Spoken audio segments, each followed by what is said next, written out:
Just take a back seat like you lost the shotgun. Hopped up on rocks, popping Oxycontin. I'm not gonna fail, figure's not an option. My soul is lost, but it's not forgotten. Got lots of problems, too many heads are talking, and I ain't gonna stop till they drop the coffin. Look at me, you think that life's been good to me? The judge will throw the book at me, the devil's got his motherfucking hooks in me.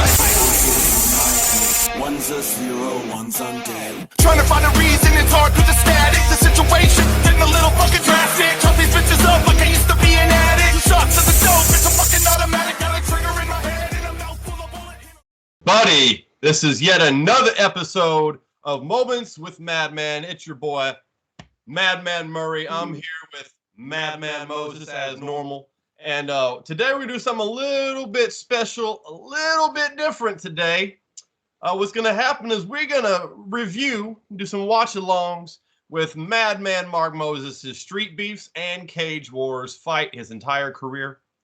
Don't worry, y'all, it's not that long, so you don't have to worry about, sitting here for 3 or 4 hours. Not like he goes the distance or anything, but no, spoiler alert. It's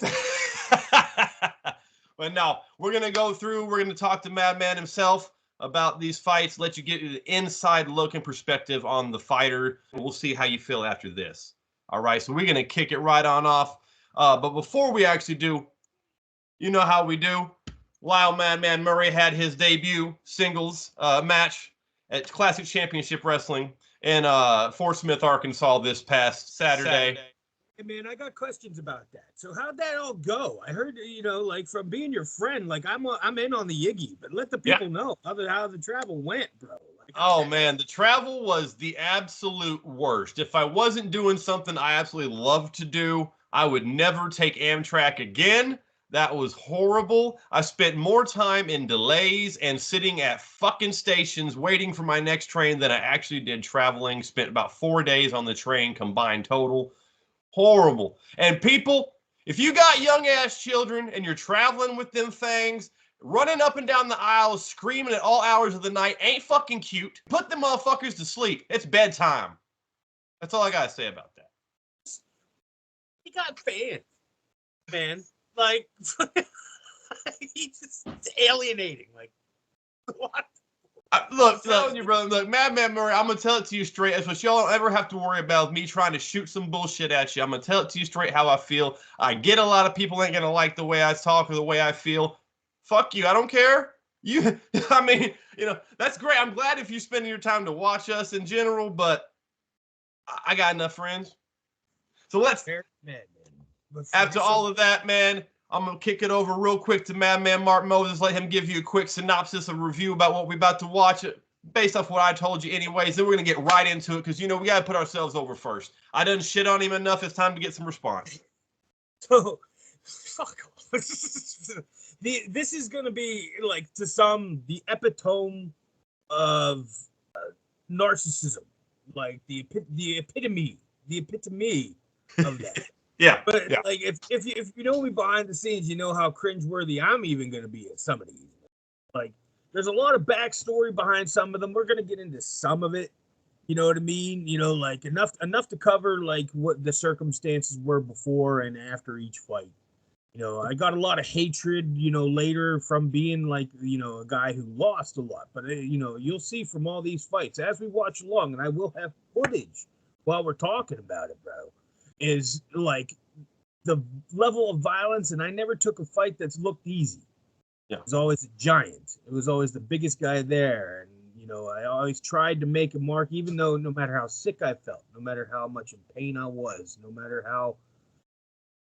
how terrible things were going on in my personal life, I made sure I put it all out there as best as I possibly could, whether anybody. If you really watch the fights and you really know what you're looking at, you can tell that just by what's going on in the cage or in the back. So just one quick backstory for the first one that we're going to be getting into today versus Crozz. Crozz is a great guy. Crozz is a giant of a man, 6'3", I think is that what he says.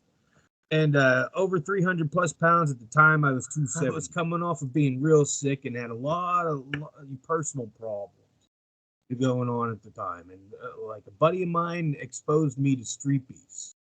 because at the time it was the beginning of COVID. So UFC had no crowds. There's nothing to watch that was new, except for this. Like you can see the spike in the in the viewership for Street Beefs. It grew in this era because they were the only place that was bold enough to have crowds in a time where you were told not to have any. One thing I'll say about all these fights, say it again at the end. People like to judge on things like wins and losses, judge like failures and winners. It depends on what your definition is. When I said at the very beginning, before I start these fights, it's never about winning. I'm not a failure because that wasn't the goal. Having my hand raised wasn't the goal. It was to survive my personal circumstances that I had going on. I fought while being homeless. I fought while being sick. I fought while having like everything around my life crumbled to dust. Fighting saved my life. Whether you think I'm good at it, whether you think I'm okay at it, but you just think it's fun as fuck to watch me get my ass kicked. One of the two. This shit saved my life. So whatever problems Street Beefs may have with me still, or any personal feelings that any fan who's watched my shit like has to say about me, it's irrelevant at the end of the day because I saved my life. Here today to talk to you about it, that means I win. I love that. I love that. And I think that is a perfect spot to start the first fight. The footage of your first fight right here. Give us a countdown, Murray. You let us know, bud. Let's go ahead and start in 3, 2, 1, and go ahead and hit that play button.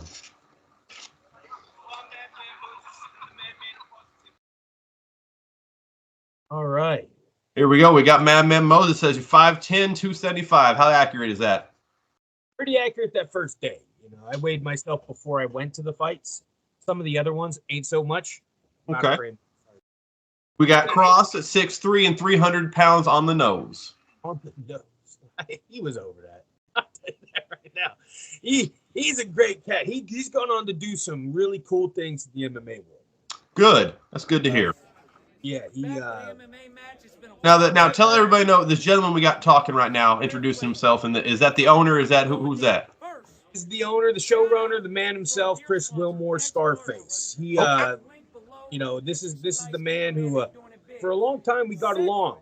Up until like my last stint in Street Beefs is when our beef. All in the bygones now. Bygones be bygones. Good. That's good to hear. But he put this all together. You can hear him if you're watching with some sound. I got the sound down enough so it doesn't bleed over into the feed, but yeah. I'm ripping and roaring to get ready. I was so sick that day I couldn't take off my jeans. Well, I'll tell you look pretty good for being as sick as you were, honestly. Like you wouldn't be able to tell looking outside if you hadn't laid that backstory for it. I wouldn't have known, personally. Hey, man. Yeah, if you'd seen me before being sick, you'd understand why I look so goddamn good. I'm just that damn pretty.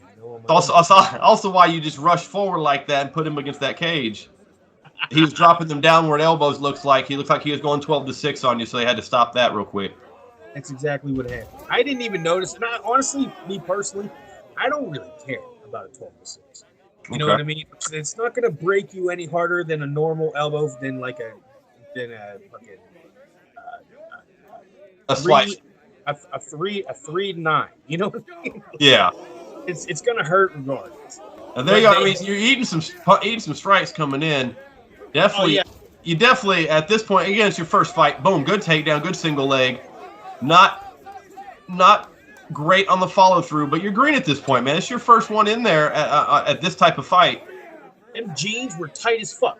Yeah, like fighting jeans to begin. Why in the fuck you fight? Would you like you say you're too sick to get them off? Another good takedown right there. Nice follow through with the double or single, but looks like you're probably already starting to get gassed right about here, being sick as well. Yes, sir. Yes, sir. I'm feeling it heavy. I'm resting on his face though, using old wrestling techniques. Yes. And great body shots. Just like from other angles, they do their other angles, which I'm going to add in here in post, so you guys can see how vicious those strikes on the side were. That main one, you can't see how hard they were hitting the skin. Being a practitioner myself, I can tell. I mean, those in the know, freaking know. But I'm trying to right here. I'm trying to Get a head arm, a Darce. a Darce, or like a proximity of what I know a Darce to be. Darce is the other way around, so it's more like, I forget what that's called, but yeah, I know exactly what you're going for. Trying to get a North South choke, trying to work my way down to my shoulder on his chin and then on his throat. Of course, the round ended, so you had to stand back up. Otherwise, you probably would have had him. Good overhand right that he threw right there, caught you. But again, you're eating these strikes, and this is a big boy throwing these bombs. It's not like either one of you had the best technique at throwing. Your hands are low. They're slow coming, but they're coming with fucking bricks. Sir, and I like it's pretty rough going here. I get him with a good right hand. Yeah. Like, oh, or left hand. You're holding on to the cage. You're definitely gassed. You're definitely feeling it. Boom. This was exciting right here. So I'm going to give you some backstory here as we end it. The man gets me in that front choke, right? Guillotine. Yep. The guillotine. And I try to like lift his leg up, and what I should have done was sit my ass backwards. Right. I would have slipped right out. Yeah. But since he fell down and I fell into it, I fell into the choke. Yes. And now a little backstory: the choke, it was cinched, but I could have fought it more. Right. At that moment, I was so gassed, so tired and I felt I accomplished what I went there to do. You know, like for all intents and purposes, that was going to be my last fight. That was going to be my first and only. Okay. But go ahead. Let me ask you then, because a great show of sportsmanship there at the end, you know, and that's really honestly what this is all about, people. Is it like you said? There's always that camaraderie now. Some of my best friends in this lifetime right now, as I get older, are the guys that I fought, and we're all over the country. And now, where was Street Beef located? We didn't really specify that earlier. West Virginia. West Virginia. That's where this was. Virginia. Okay. Yep. Virginia. Yeah, that's a hell of a just kind of there for everyone to be traveling to, from Florida, from New York, yeah, stick around. I mean, you can always be one of those pricks that go to the end of the book and read to see how it ends and finishes out. Don't be that prick. Just finish watching the show. With that, we're going to straight go into the second fight. We got Street Beef's Risky versus Madman. People, 8.4 million views. I want real quick, before I hit play on this one, before we start actually watching this and getting into this, I want to ask you, because not a lot of people, regardless of the reasons, okay, are going to ever hit 1 million views on anything that they've done. When you got that notification and you looked down and you saw that 1 million mark, not 8 million, I'm not even getting there, the 1 million mark, what was that like? Well, the first thing I thought was Chris Wilmore better call me, man, and thank me for that steak dinner and a couple of house cakes. No, all love Chris. But the second thing I thought was fucking hell. Like I was always humble about it. I'm like, because this fight is a wild endeavor, but it is a giant. One of my actual best friend in this lifetime right now, Risky Javon Faison, who I met here at this event, who fought me in this fight. A massive behemoth, stronger than he looks, monster of a man, and he looks pretty goddamn strong. So like he moves like a lighter man, like a man half his size, and kind of he reminded me a lot of myself before I got sick. You know, it wasn't any surprise to me the way this fight goes, how much it took the fuck off.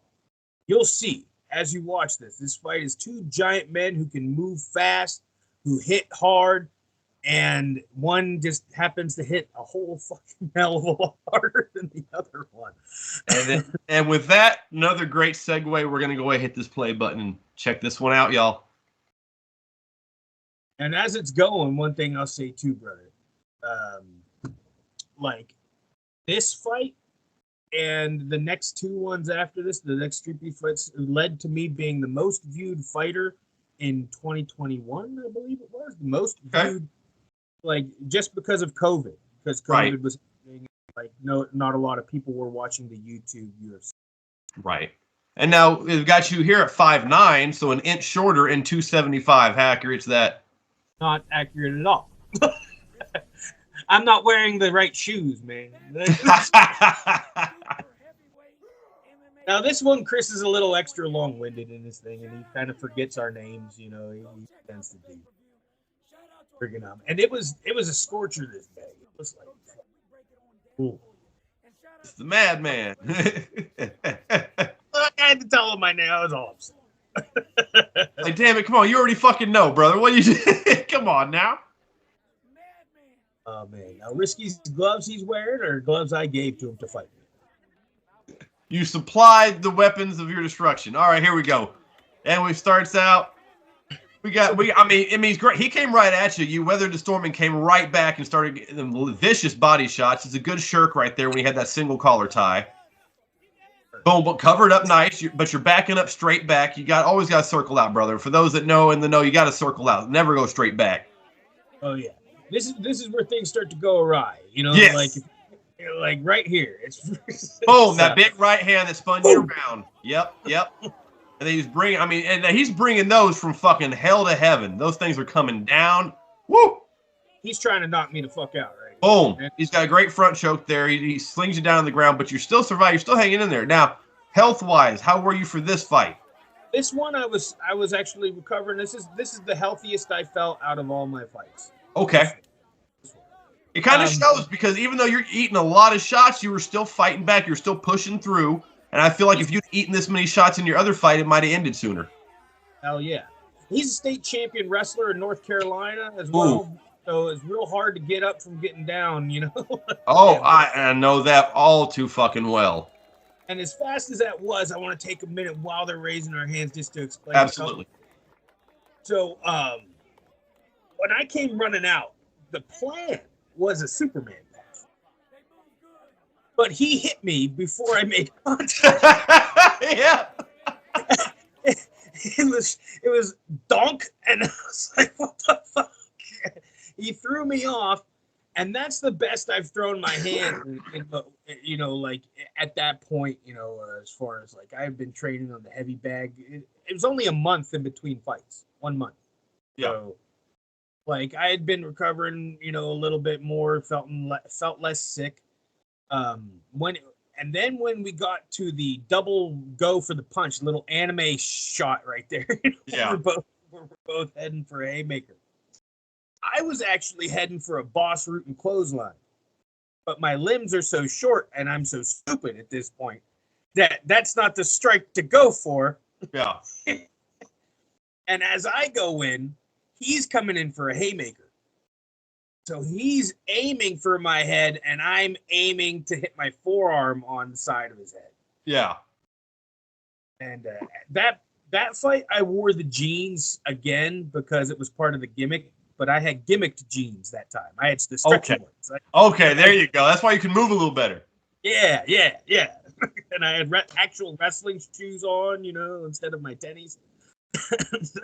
Well, with that being said, everyone, Moments with Madman will be right back. We got to take a quick break, and then we're going to come back with some more fights. And I got a couple questions from Mr. Madman Mark Moses before we go into it. And some bills. You know it.